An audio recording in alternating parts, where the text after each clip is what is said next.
Bismillahirrahmanirrahim. Assalamualaikum warahmatullahi wabarakatuh. Perkenalkan, nama saya Munada Nuraspianila dari Prodi Pendidikan IPA dengan NPM 24069124005. Di sini saya ingin memenuhi tugas mata kuliah Manajemen Pendidikan mengenai organisasi lembaga pendidikan. Organisasi lembaga pendidikan merupakan suatu wadah yang mengatur dan mengelola seluruh kegiatan pendidikan agar berjalan sesuai dengan orientasi dan juga sesuai dengan cakupannya untuk membentuk manusia yang bertanggung jawab dan berakhlak mulia.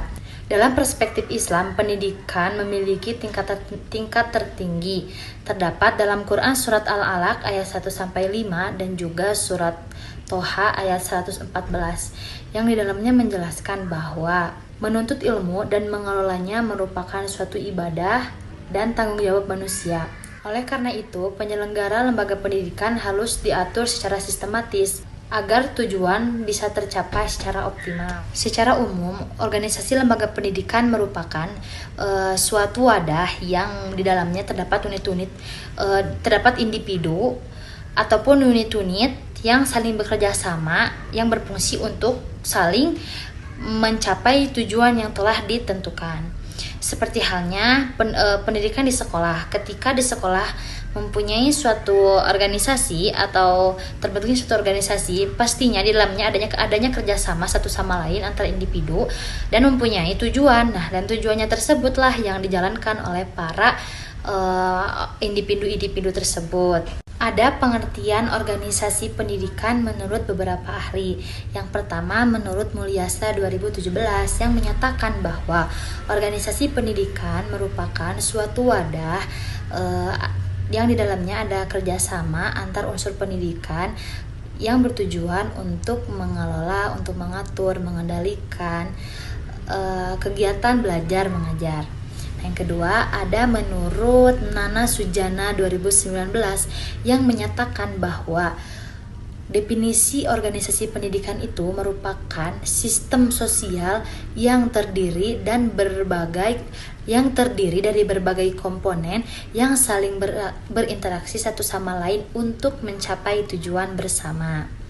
Selanjutnya, menurut Tilar 2012 yang menjelaskan bahwa organisasi itu merupakan institusi sosial yang mengembangkan ilmu budaya untuk kemajuan masyarakat. Landasan hukum organisasi lembaga pendidikan di Indonesia memberikan dasar yuridis untuk penyelenggara dan pengelola agar organisasi lembaga pendidikan di Indonesia dapat berjalan memakai prinsip nasional, yaitu terdapat dalam Undang-Undang Dasar 1945 Pasal 31 yang menyatakan bahwa setiap warga negara berhak mendapatkan pendidikan dan pemerintah wajib menyelenggarakan sistem pendidikan nasional.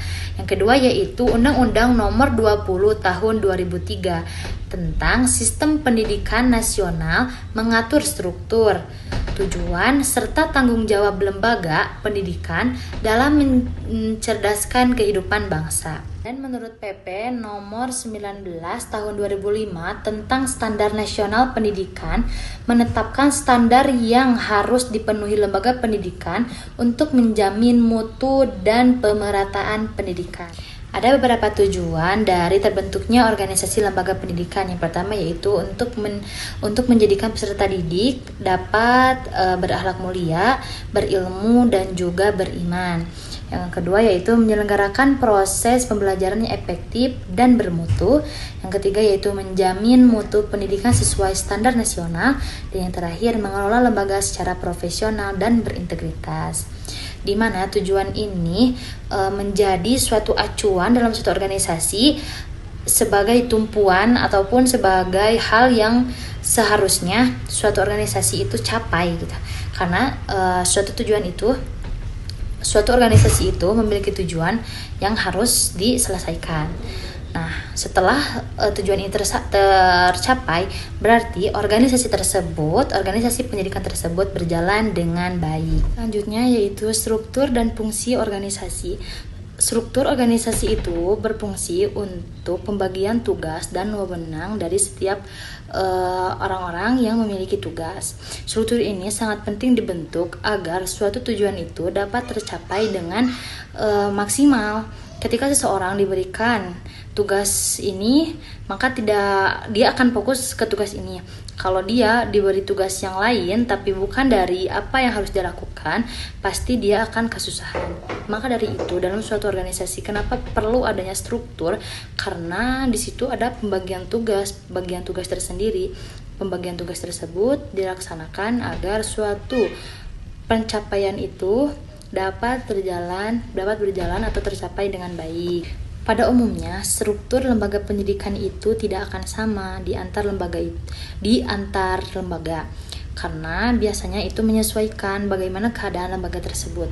Namun, pada yang paling umum itu, yang pasti dalam suatu struktur itu harus ada pimpinan, harus ada wakil pimpinan, lalu ada tenaga pendidikan, tenaga kependidikan, tenaga pendidik, peserta didik, dan komite sekolah atau masyarakat, di mana pimpinan itu bertugas untuk mengatur atau mengawasi seluruh kegiatan dan kebijakan pelaksanaan pendidikan, di mana wakil itu membantu pimpinan dalam bidang akademik, kesiswaan, dan sarana prasarana, di mana tenaga pendidik itu melakukan proses belajar mengajar. Lalu tenaga kependidikan mengelola administrasi, keuangan, dan layanan penunjang. Peserta didik itu menjadi subjek utama dalam suatu pendidikan atau kegiatan belajar mengajar. Yang keenam ada komite sekolah atau masyarakat yang mendukung kebijakan, pengawasan, dan kerjasama dengan lingkungan sekitar. Secara umum fungsi pendidikan itu ada beberapa utama dari organisasi lembaga pendidikan. Di antaranya secara umum sebagai berikut.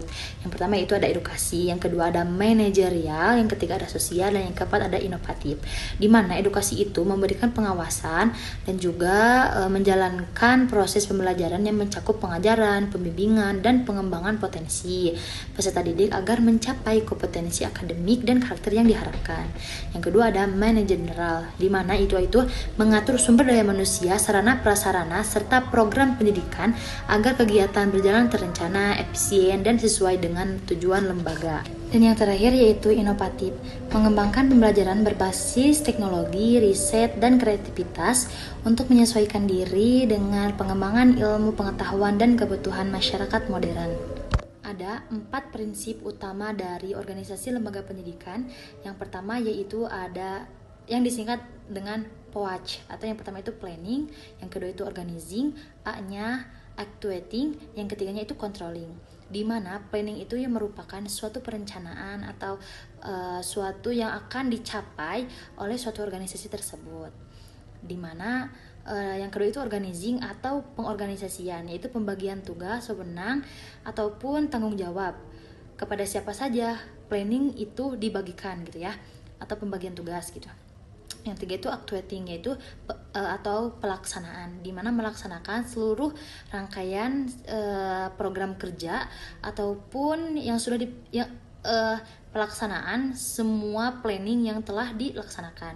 Dan yang terakhir ada controlling, yaitu mengawasi atau memastikan apakah kegiatan sesuai dengan standar ataupun sesuai dengan tujuan planning awal, apakah suatu tujuan tersebut itu terlaksana ataupun tidak, seperti itu.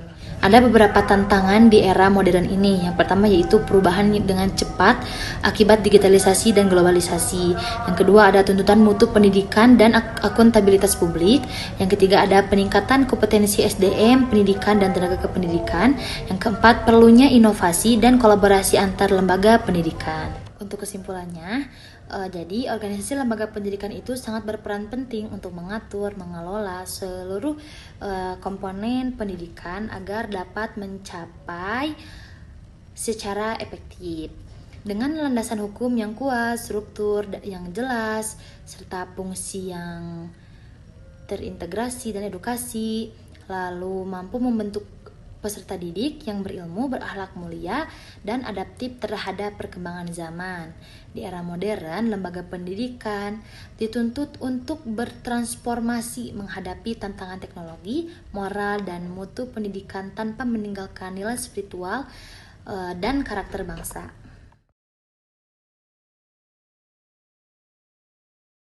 Cukup sekian yang dapat saya sampaikan. Mohon maaf bila banyak kesalahan. Ditutup dengan doa Rabbana atina fid dunya hasanah wa fil akhirati hasanah wa qina adzabannar. Wassalamualaikum warahmatullahi wabarakatuh.